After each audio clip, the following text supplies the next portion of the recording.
Thanks for choosing this free Anfield Index podcast.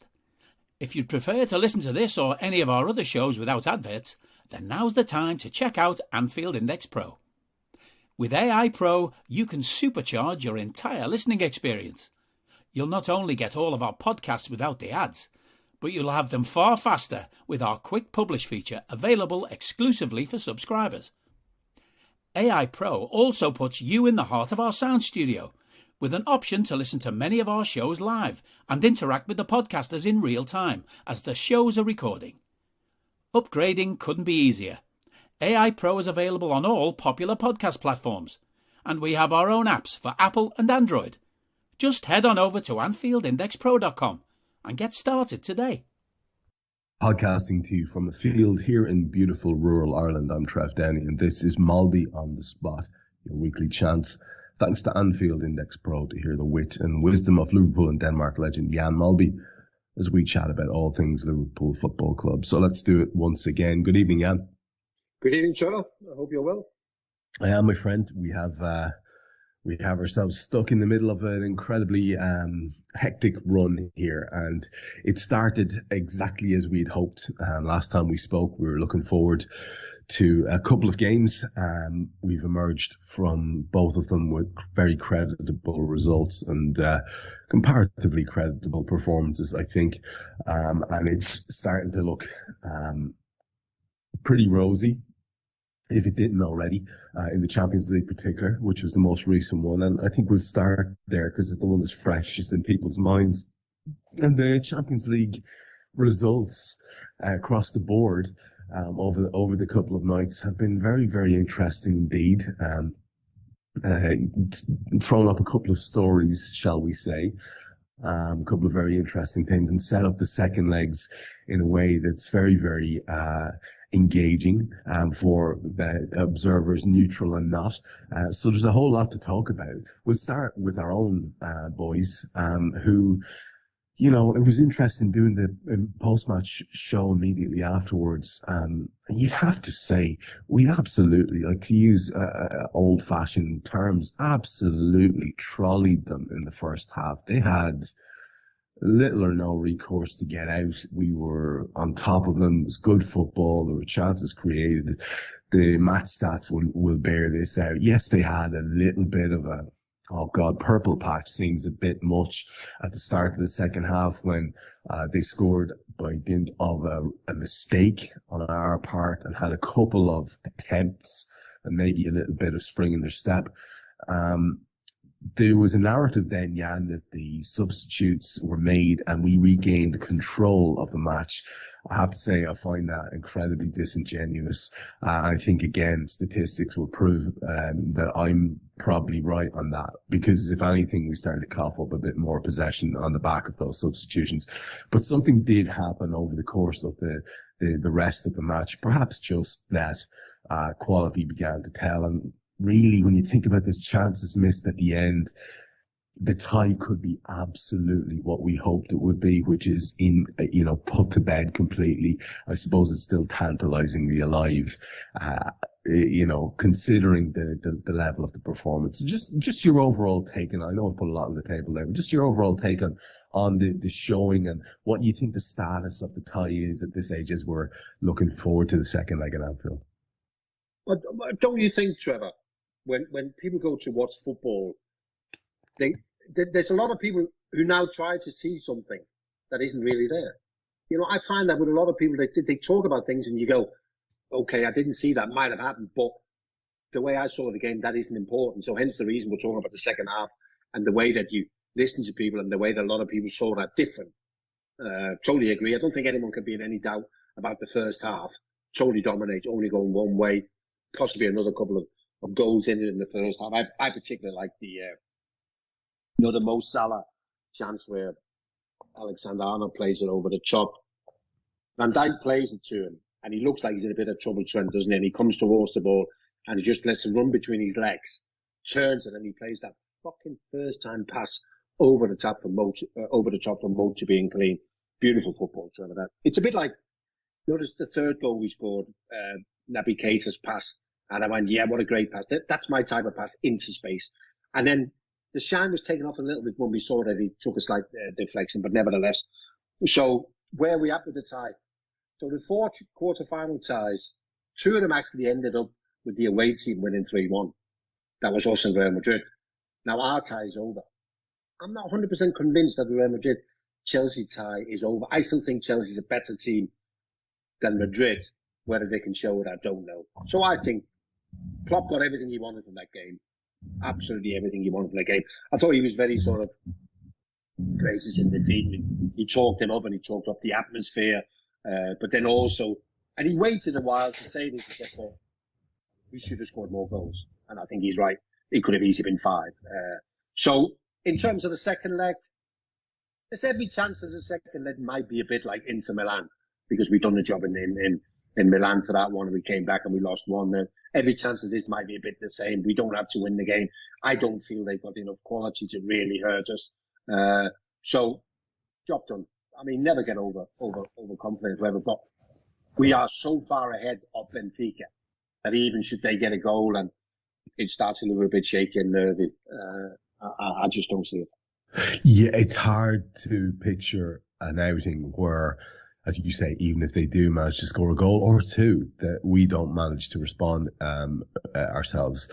And therefore, it's very tempting to feel like there is a level of security around that. And I suppose that does mean, to an extent, that there might be the opportunity to do what we were hoping there would be the opportunity to do, which is to slightly revolve the team for Jurgen should he need to do so, without us sacrificing too much solidity. I mean, there is probably a far more defensive lineup that he could pull out in that home leg, with attacking talent on the bench should it be needed, and that might be one of the compromises that, you know, we can make in order to free a few fellas up or save a few minutes in legs or whatever Jurgen feels the need to do. So that is really, really interesting. There's a couple of aspects of that particular game that I want to talk about with you. And then I wouldn't mind just having a look around at the other ties. You've flagged them up a little bit there, and I would like to look at them with you as well, just to get that Champions League section sort of tied up in a neat little bow. Just a couple of the features there of the match, and I was watching it and thinking, I know a lad who's absolutely purring as he's watching that pass from Trent, because yeah, it was that lovely little sort of let it run through the legs, but I was trying to explain this to somebody on a post-match podcast on the night, and it can sound a bit daft, but I know you'll know what I'm talking about.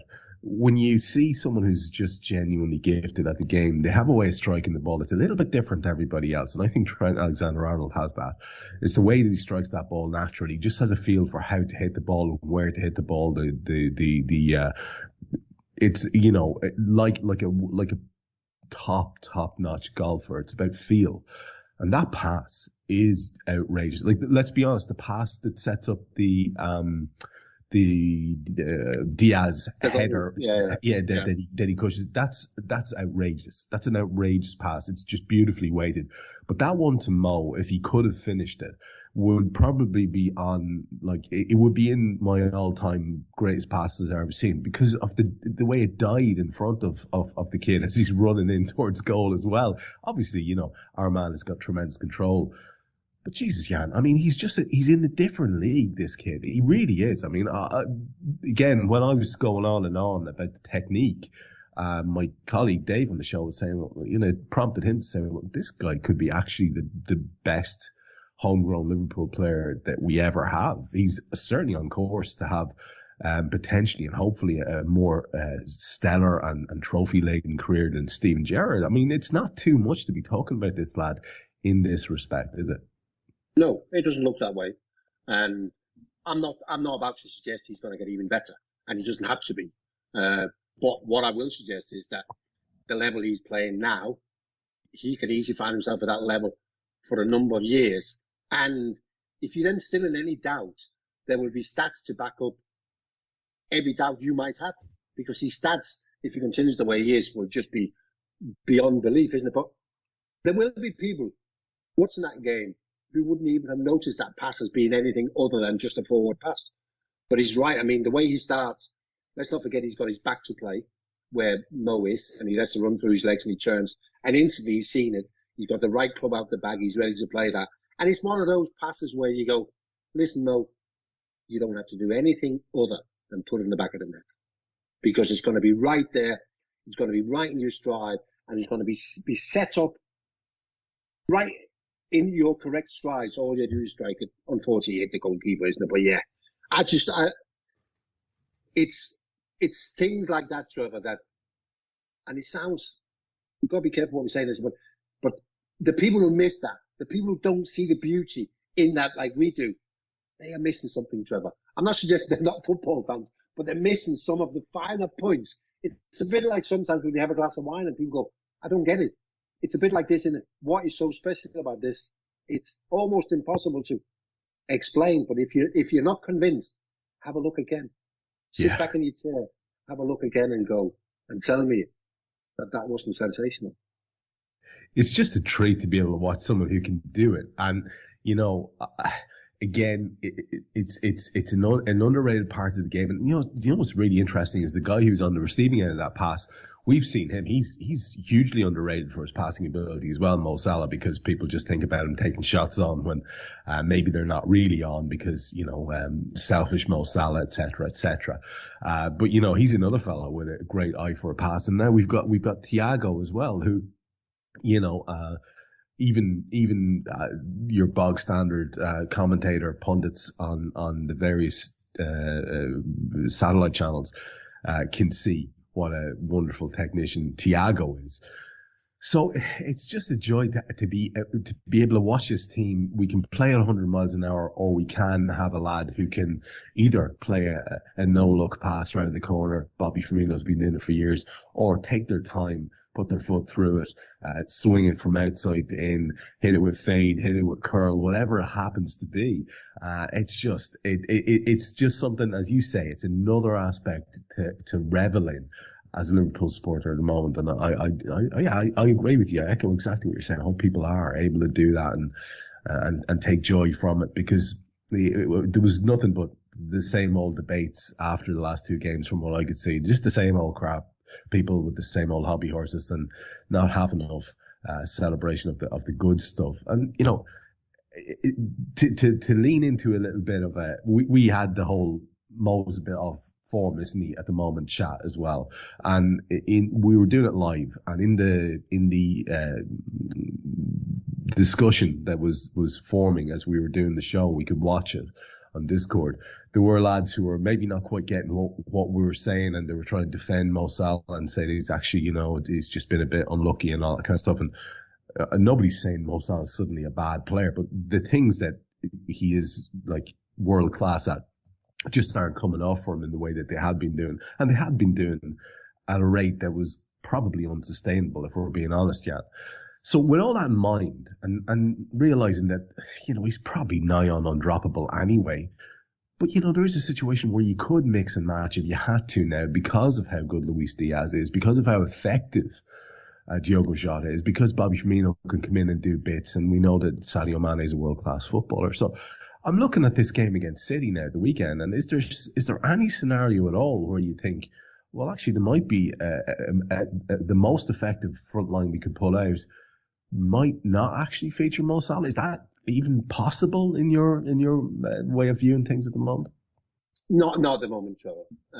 And I think the best you can sort of hope for is that you would never drop him. You would rest him, wouldn't you? You would find a reason to him, isn't it? But I don't think we're at that level yet. But I totally agree with you.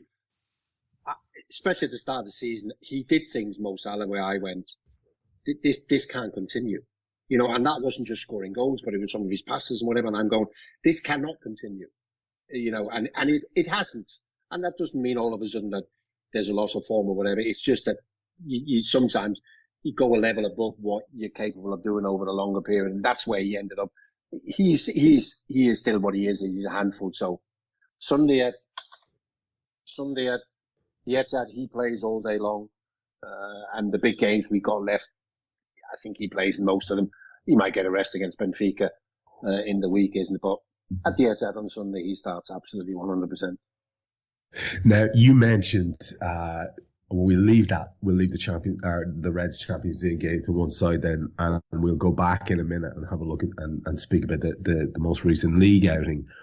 ahead of talking about Manchester City in the league as well. But just to go a little tour around the other Champions League ties and see what state they're at. You mentioned the Real Chelsea one.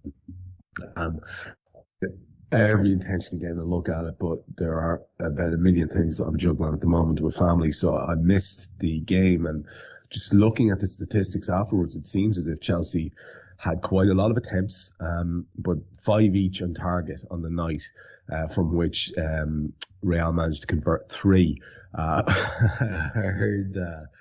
heard one comparatively popular young-ish ex-Manchester City right back. We'll leave it at that. Talking about Karim Benzema, and he said, that over the last 6 months or so, he's convinced him that he's in the same category as Harry Kane. And needless to say, there were some strange looks from the likes of Thierry Henry, who was also on the panel.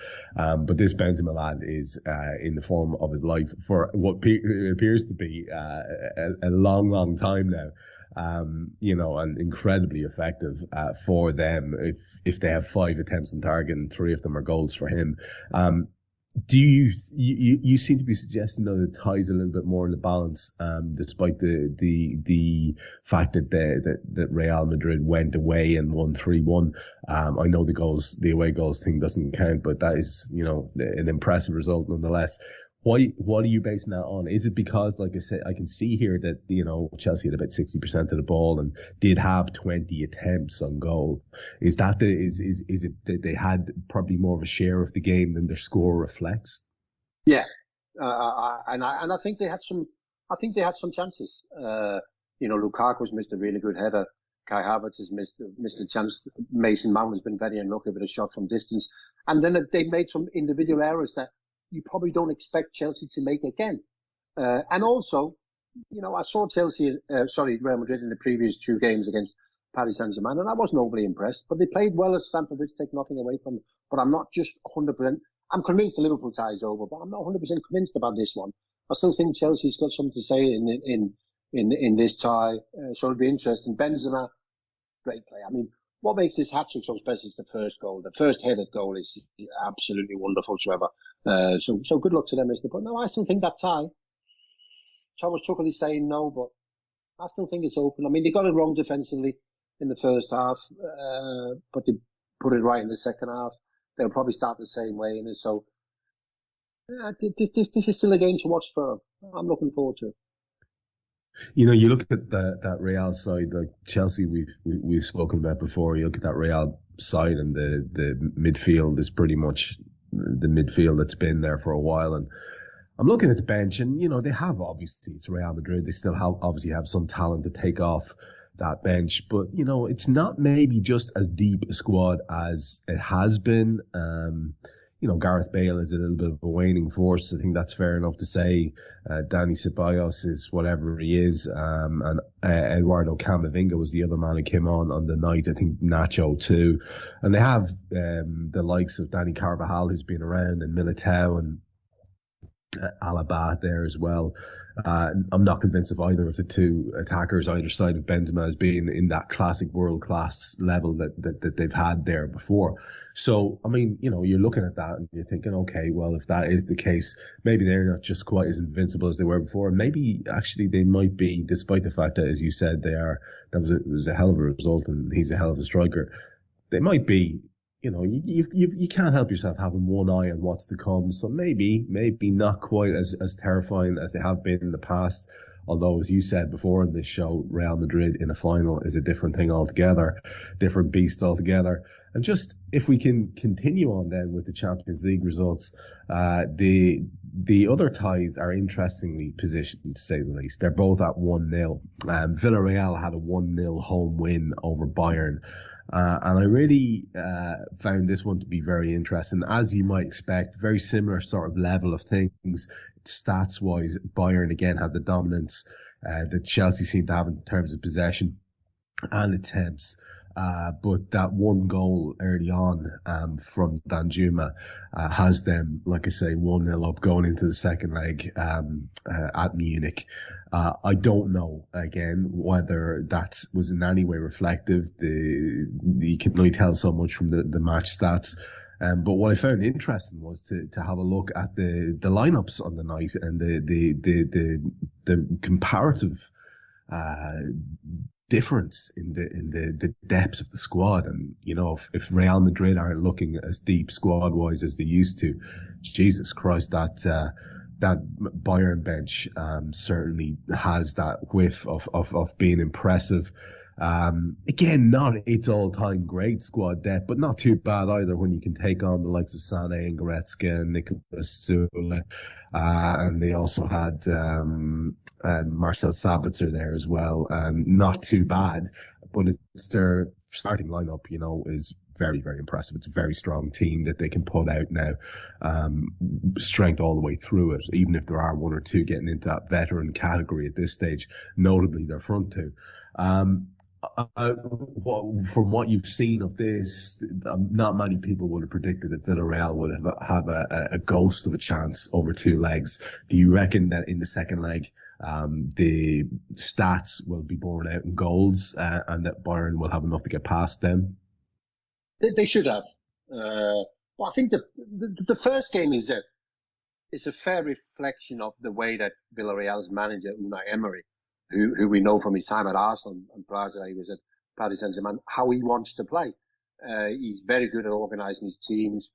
They're quite comfortable, even when they're under pressure. So I actually went a considerable way to try and stick my neck out for this one. I just didn't see it as clear-cut as everybody else did. Yes, you look at the Villarreal names and you go, well, there isn't much here. No, but they work as a unit. Cohesion, they're a really good team.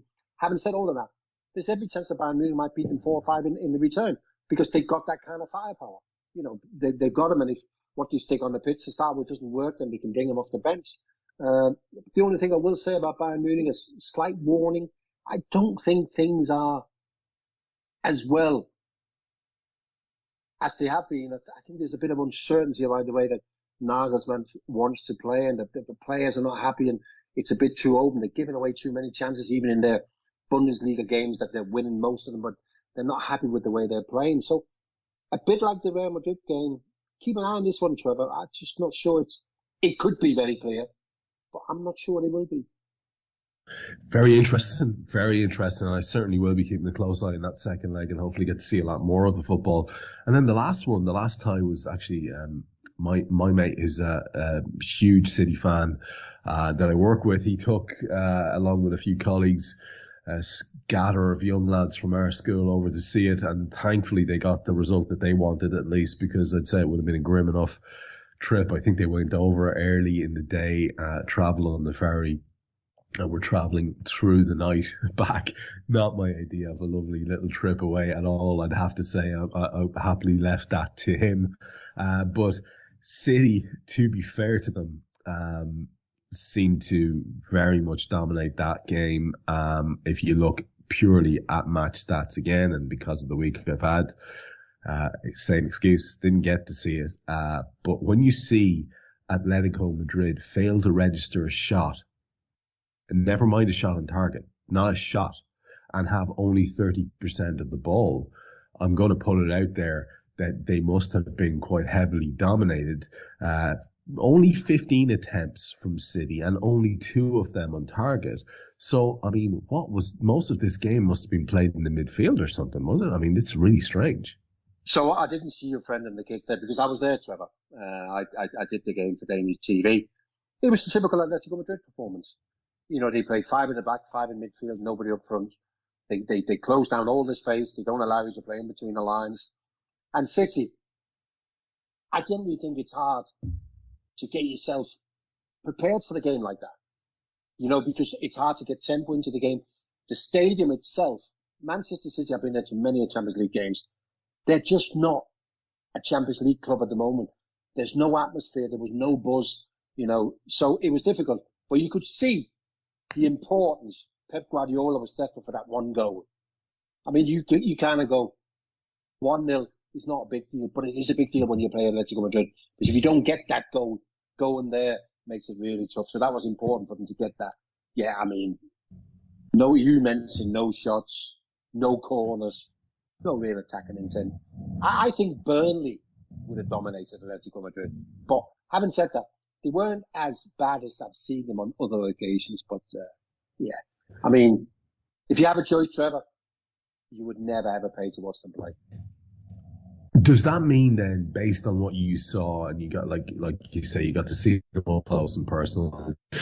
What you're describing there is what I've seen in the most recent games that I've seen from them as well, to an extent. I wish João Felix and Griezmann up top, and they've got Kondogbia, Koke, Llorente across the middle theoretically. But, like you say, if they want to, they can just be incredibly dogged, and it's all about closing down spaces and working hard and doing that thing that gets Diego Simeone jumping up and down. But, I mean, do they have enough there to get past a team like Manchester City, who are formidable defensively themselves? It seems daft to be even asking you that question when you've got a player of noted caliber like Griezmann. I mean, they should be hoping to at least be able to get a 1-0 on the night and bring it to extra time or whatever. But, I mean, they just, even just looking at the bench there, obviously Suarez is there, but, he's a fading force. I think they brought on Rodrigo de Paul as well. Angel Correa came on. Thomas Lemar came on, who was once much vaunted, but is he now? I think Cunha came on as well for them. Is there enough there to get past City, do you think, at all? Yeah, I think there is. We know what the stadium is capable of. There'll be an unbelievable atmosphere, and the fans who go and attend these games know what's expected of them. So they will play a big part in every time there's a challenge, because they'll want free kicks, they'll want corners, they'll be rolling around, they'll be putting pressure on City. City won't be allowed to play their own game, which they're normally very, very good at. So yeah, I think it is possible. I think it's very much possible, isn't it? And then the thing is, that they won't open up until they have to. So I think this is an uncomfortable second leg for Manchester City. Excellent. Well, I will revel in that, I have to say, as I think we all will, if that's the case. I don't know, I take a sort of extra amount of glee in seeing Pep squirming a bit these days. There's something about the lad that he's become very difficult to tolerate, I think. He seems very precious in all the interviews he does, very, very little humour about him, and it's hard to have too much goodwill towards a lad who's behaving in that fashion all the time, unless it seems like the least little provocation at all. And he's like I say, incredibly pretty in his interviews. But look, we'll see how that goes, and we'll be talking about them and Pep towards the end of the show for sure.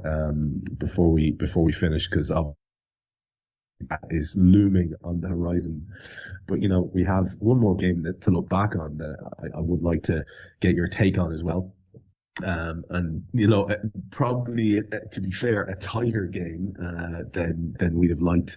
Not exactly what most of us were hoping for in terms of it being comfortably put to bed or whatever.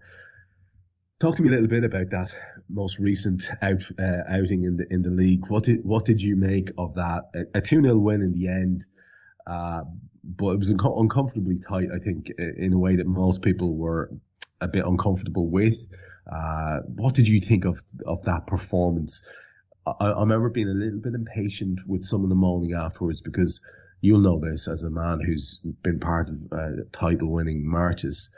You can't win every frickin' game pulling up. You can't win every game with swaggering, swashbuckling football. You sometimes just got to win the games, especially in a month like this one. Yeah, and possibly, Trev, I mean, we obviously previewed the game, and we maybe didn't pay enough attention to the fact that it was an early kickoff after an international break, and that would have an impact on the players that we send out. We left some on the bench, and some of the ones who played were a little bit flat. Klopp had asked, because also Klopp knows, he asked the fans, to turn up and give it everything they had. And he sort of did pre-game. and at the first 10 or 15 minutes. But I think then everybody just realised it was just one of those flat early afternoon games at Anfield. In the end, we got the job done. Again, there will be people pointing towards a couple of opportunities that Watford had. But there can be no doubt again that we were much the better team. And in the end, we got I just think that if you look at the games now, and I've had a little look at it, and you think, well, okay, every game is basically a cup final, isn't it? I feel we almost have to win every single game to be able to get to where we want to get in. So we have to accept that the only thing that matters is to win. So the performances during games will be up and down, and the performance from game to game will be up and down. It can't be any other way. And it's like people are talking about if we carry on playing like this, and I kind of go, yeah, what will happen if we carry on playing like this? Because for the last 6 weeks or so, we have played a bit like up and down in games. We just do enough. We get the games won. We basically stopped conceding goals, which is a big help business. So it's like, if you carry on playing like this, what will happen? Probably the same thing as is happening at the moment. We'll continue to win because we're such a good team, isn't it? So I'm not really looking for, it's not like if you have to put a board up at the end and give marks and go, that was 10 out of 10. You just put the board up at the end and go, that was another 3 points, isn't it? I think that's how we're playing. And it can be very difficult for the players, isn't it? Because they know every single game matters. And you said before, this is a really sort of a tense time to be a Liverpool fan. Well, I've got some bad news for you, Trevor, because at no stage between now and the end of the season will you be able to put your feet up, because you'll be flat to the board for the rest of the season and your nerves will be shredded. There's no way around it. That's just the way that the season's gone, isn't it? There's not in one single competition you'll be able to put your feet up. You'll have to accept that it's going to play fucking hell for you, Trevor. Yeah, but the trade-off there for people who are going to moan too much about that is like I say, is the fact that we're in the situation where the games actually fucking matter, as opposed to so many clubs who are just looking at yet another fixture to fulfill and can't wait till the season is done, because the season is going nowhere for an awful lot of teams. So, I know where I'd rather be, to put it that way. In terms of other features of that Watford outing, like, again, I find it very hard to be too critical.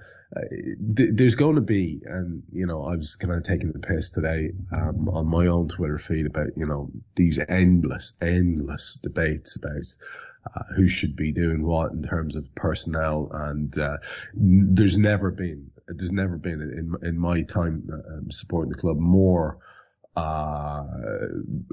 sort of divisive situations going on around players. You can actually find people who are otherwise intelligent, sentient humans who will tell you that Jordan Henderson is, and I quote, shite, or that Naby Keita is, and again I quote, shite.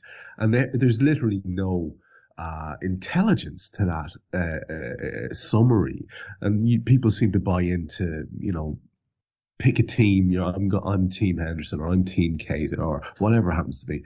It's just so fucking embarrassing, Jan. I weep when I see this kind of thing, because you're like, how can we not just have an actual discussion without having to be all or nothing? And those chats were flying around, as you might imagine, afterwards. They will continue to be. And now we've got like the biggest game of the season, really, in many ways. If you want to think about the league as being the biggest thing that Liverpool can go for, I'm very much on the fence about that. And we've got this game against City, and it's all that people will be talking about between now and then is who's going to go in that midfield situation. And I think, isn't this just, on one level, isn't it wonderful? Because we actually have choices here now where there's a couple of midfields that could be selected where, nobody could really cry too hard. And we also have a couple of attacking lineups now, because there's a comparative amount of fitness in the squad that we're completely unused to, where, there's 2 or 3 selections there that would terrify the bejesus out of any team, including Manchester City. So, like, for me, Jan, it's about reveling in the choice, because I don't think there's that much difference if you really are going for lads who are in form, because we have that many good players. So I am going to put you on the spot, though, and ask you for who you think is the most likely 3 in the centre and 3 up top. and who would you prefer? Because it is very much, it's just opinions. And I know, like from you, I'll get balanced opinion based on having watched the players as opposed to some sort of partisan bullshit where you don't like someone. So if you were to pick your three for the City game across the middle and your three across the front, who would they be and what are you basing that on? So the three in the middle, I would pick Fabinho, Jordan Henderson, and Naby Keita. And that's, we're playing. I mean, obviously there's an argument. I think most people would think that Fabinho and Henderson plays, and then it's a choice between Naby Keita and Thiago. And it's kind of, what camp are you in? If you think that Thiago can help us wrestle possession away from Manchester City, then you might favour to play him. But I'm much more the other way, where I'm thinking that Naby Keita, with his work without the ball, which often goes unnoticed, might be worth more against Manchester City because it's Manchester City, because of the way that he reads the game, the way that he's capable of closing people down, the way that he's capable of being part of our press. So that would be the reason that I would go with Naby Keita. It might be a big ask after having played the game against Benfica, but that would be my choice. Up front, again, Mane and Salah plays for me. Again, I think Klopp will look at it and go, these are my boys, until they let me down, and I don't think there's any benefit of playing them in the biggest games they play. And then to go with them, you can make a case for all of them. You can make a case for Bobby Firmino because of the way that you can play against City. It's very important to have somebody that you can trust the ball with up there when sometimes Trent or Robert will have to go long into his feet, and then we can play off him. But there's something to be said for sticking Diaz on a flank and putting Sadio Mane through the middle, and then him giving the problems that he brings, one of them being his pace. And then, of course, there's a case to be made for Diego Jota, the man that doesn't have to play well to be effective, the man who has got an unbelievable eye for goal, the man that has that knack. And I think, that ability he has to get in between defenders and be a force in the air.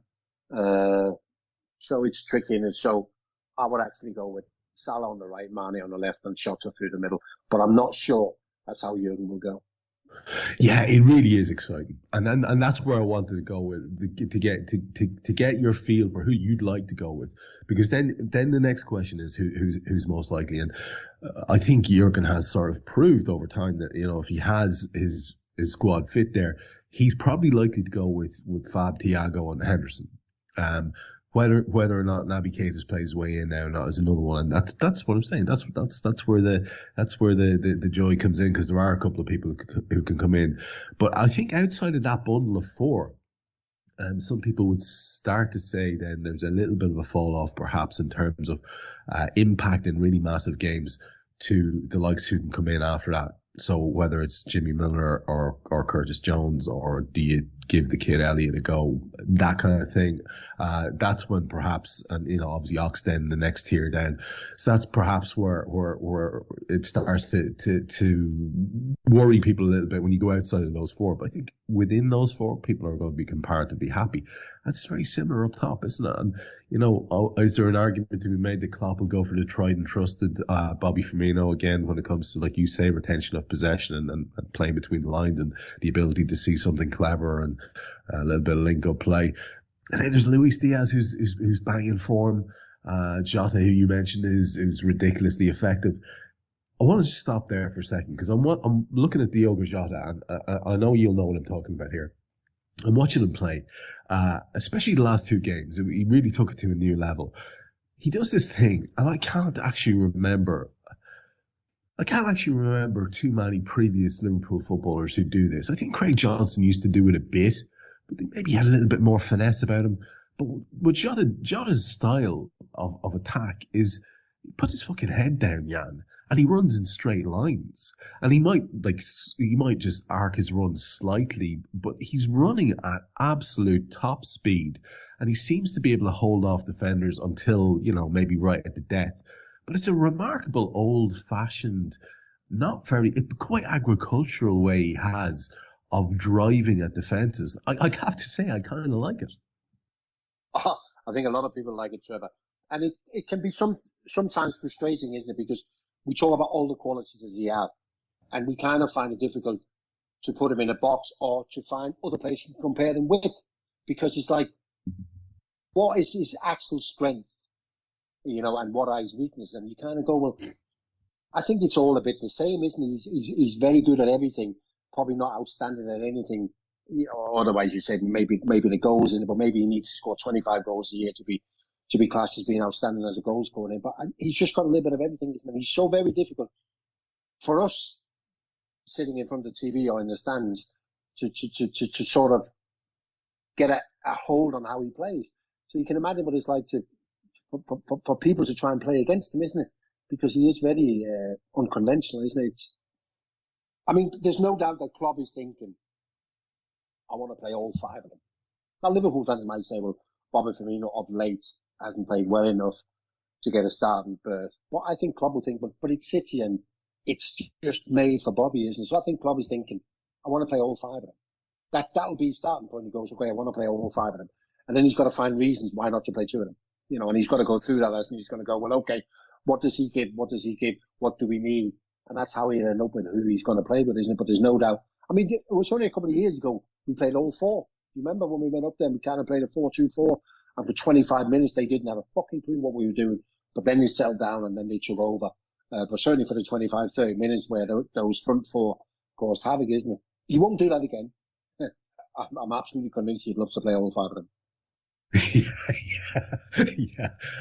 Yeah. And the thing is, and I hope people are bracing themselves for it, is Jurgen does love a bit of a mad one. There's usually at least one selection that will, you just know people are going to are going to be shocked by at least one thing that he does. And the reason I'm very at peace with that is because, like I say, the level of the squad has never been higher, and there is depth across.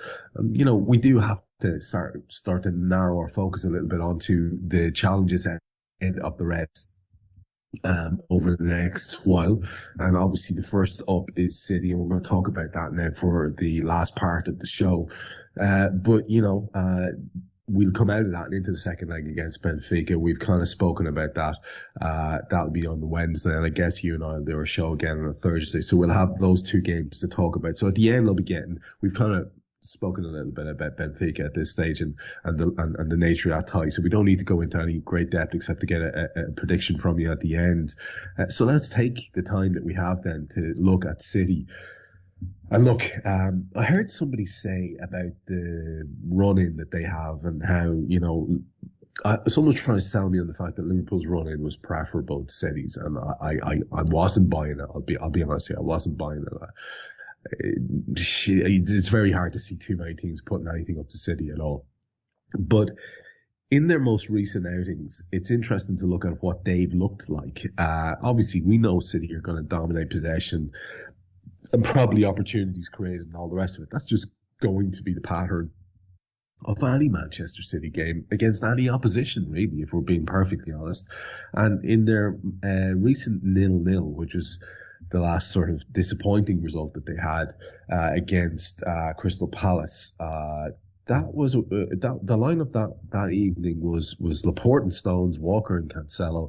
Across the middle they had Bernardo Silva, Rodri and De Bruyne, and they went up top with Grealish and Mahrez either side of Foden. Then in the 2-0 league win, which we all had hopes for, I guess, that something might, when the Reds managed to go top after beating Watford, and wow, those hopes were quickly put to bed. I think Jurgen was even joking about in the post-match presser, they had already gone a goal up after a couple of minutes, and that was pretty much that. Their lineup that afternoon, Nathan Ake came in at centre half alongside Laporte, same full backs. De Bruyne was there again, and Rodri was there again. Gundogan came in to midfield, and they had Foden in the middle with Sterling and Grealish nominally either side. And then the Champions League lineup in the against Atletico was 2 nights ago now. was Stones and Laporte again. Nathan Ake played left back. Cancelo right, De Bruyne, Rodri and Gundogan again, and Mahrez and Sterling either side of Silva. So he's mixing it up a lot, I guess, Jan, is my point. Especially in that front area, and this whole sort of movable feast of at least one defender as well. You compare and contrast that with the Reds. It's like, Jurgen doesn't change that area if he can at all. I mean, he brought in our up and comer, who had a bit of a mare with his mistake there, but he had otherwise an excellent game for Joel Matip in Konate. But this Pep seems to be a little bit more prone to it, and the reason I'm bringing this up is that little interview I referred to, where he got really prissy recently, was that someone had the audacity to ask him, does he tend to overthink things? And that's like, I think everybody's made that observation about him, that he tinkers a bit too much, especially in the big games, especially against Klopp. He didn't like that at all, and he started taking the piss and saying, oh yeah, I'll go and play with 12, it's going to be really revolutionary and all that. But again, no humour in it, he was just really pissy. Do you think there's an opportunity here that we might see him go galaxy brain on us again? And I'm looking for little chinks of hope here, Jan. I mean, what are you thinking he does with his lineup against us? What's the most likely City 11 to take the field? Is Grealish in it, for example? I'm not sure he is. Well, neither am I. But no, I don't think he's going to reinvent the wheel. Is he over that? I don't know whether he's over that or not, but it's impossible for him to argue against that, because we got enough evidence of him having overthinking things. I mean, he came to Anfield and played Laporte as a left back against Mo Salah, disaster. He played a Champions League game at Spurs where he left De Bruyne on the bench. He played 3 at the back against Lyon. Little things like that. It's enough evidence to suggest that in the past he's been overthinking things. I don't think he will do on Sunday. So I think it's just going to be straightforward. Obviously, Reyes is injured, so Laporte and Stones will play Walk on the right and Cancelo on the left. I think the midfield 3, obviously De Bruyne and Rodri. I think Bernardo Silva will probably get the nod. Phil Foden came on against Atletico Madrid and played very well. I think he'll start. Mahrez, who's their top scorer, he'll start on the right. And it's just what you do on the left. You go Sterling or Grealish. He likes Grealish. Grealish hasn't justified the fee as of yet. There's a great player in there somewhere. He hasn't quite shown it yet. Will he go with Sterling? I don't know. So that would be the only one. Does he go Grealish or Sterling on the left? That would be the only place where I'm kind of thinking he might be different. Having said all of that, Trevor, there isn't a lot between Liverpool and Manchester City. But I still think that they think more about this challenge from Liverpool than we think of the challenge from Manchester City. I think we are better prepared to play against them because we will just play our own game. Whereas City, I think City would be happy to take a draw, Trevor. Keeps them 1 point ahead, and then hoping they can win the remainder of the games. Yeah, I wondered about that as well, I have to say. I did wonder about that. And, there was a time when these sort of massive games would come up, you'd have a level of anxiety. And there's no complacency here, don't get me wrong, but you find yourself looking forward to these games now, Jan, don't you? In a way that's sort of we haven't experienced before. It's looking forward with a feeling of positivity, not that you have any sort of certainty that we're going to do these. This is Manchester City. This is the biggest challenge that we could possibly have. They've got you've got every advantage under the sun. But you can't help but feel positive going into these games, and that's. You would pay a lot for that feeling, and we have it every game, and that's really encouraging in and of itself, isn't it? In the end, how you win football games is by scoring goals, isn't it? And we find it easier to score goals than Manchester City do. We find it easier to create chances. We are not over-reliant on playing well to create chances. In the blink of an eye, we can score a goal. In the blink of an eye, we can take the game away from the opposition, isn't it? Whereas Manchester City is a bit more slow, quick. But you can see it coming. So take nothing away from them. Like you said, it's the biggest challenge we've got. What will decide it? I'm not sure, but it could be anything or anyone because we've got so many wonderful players to look forward to, isn't it? You know, it's going to be a hell of a game. I hope the game lives up to the hype. I think it will. As I said before, I was at the Etihad on Tuesday, and the stadium didn't really catch fire. There's something about them and the Champions League and UEFA and everything, and it doesn't work. I think there'll be a great atmosphere there on Sunday, and I think it's almost as if the two teams have been waiting for this one. You know, they've just been doing enough in the other games to be waiting for this one. And I think they're going to let it all loose. Before I get you finish off by getting your predictions for the two games that are coming up, a quick word for the decision to appoint Anthony Taylor and Paul Tierney on VAR as two lads.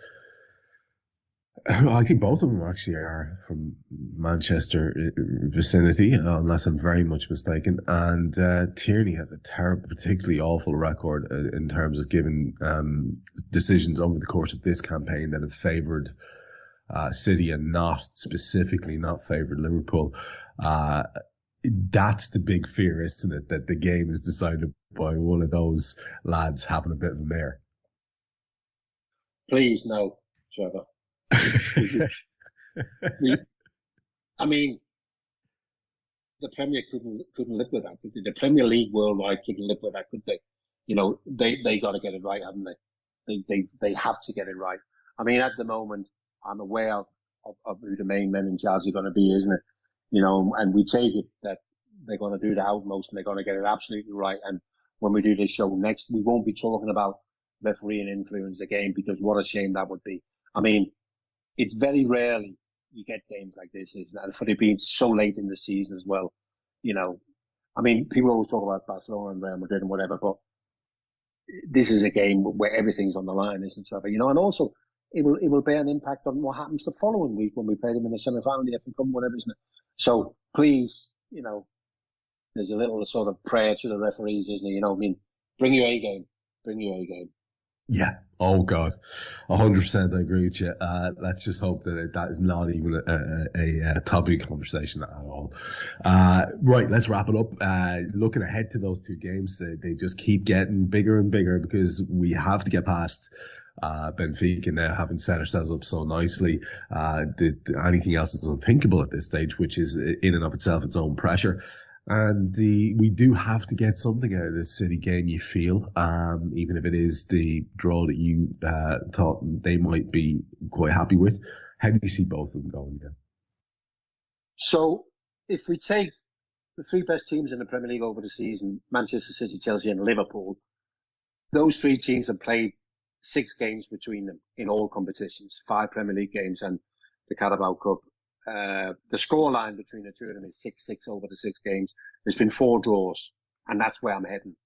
You know, I mean, obviously when we look at football games, we're always looking towards winners, and we want to see a winner and whatever. I think this will end the draw.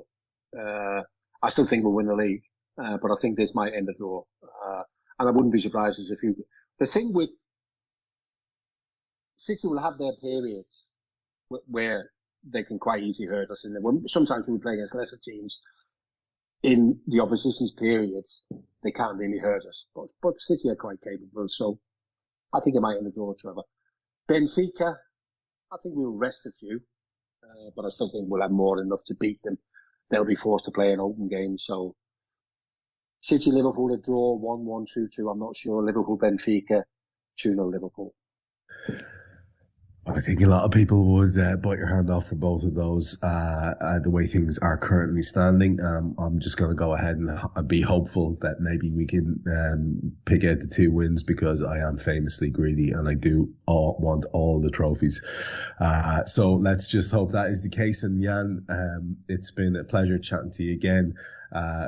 All over the shop, plenty to be talking about. So for another show, thanks very much. Yeah, it just gives you an indication of how big this game is, Trevor, isn't it? Because we didn't even have time to talk about Everton. We didn't even have time to talk about Everton, but you know what? that story isn't going away, I don't think. So it's going nowhere. So we're gonna have plenty of time to chat about them. And of course, there's loads of fun to be had with the latest stories about Mr. Ten Hag and United and all the rest of it. So I look forward to delving into those topics, and hopefully we'll be doing it basking in the glow of more Liverpool victories. Keep it here with us for that, folks. I've been Trev Downey. That was Jan Molby. Guy Drinkle is producing in the background. We'll be back with Molby on the Spot next week. We hope you enjoyed listening to this Anfield Index show. Please be sure to subscribe to our channel so future podcasts find their way to your device automatically. There's nothing quite like fan engagement, and we'd love to know what you think of anything discussed on this show. The best way to get in touch is over on our free Discord community, where both podcasters and listeners debate the hottest LFC topics 24/7. Sign up free now at AnfieldIndex.com/Discord. You won't regret it. You can also follow us on Twitter at Anfield Index and find us on Facebook by searching for Anfield Index. Oh, and before you go, we'd love it if you could leave us a 5-star review on your favourite podcast app. It only takes a couple of seconds, and it means the world to the people who create these free shows.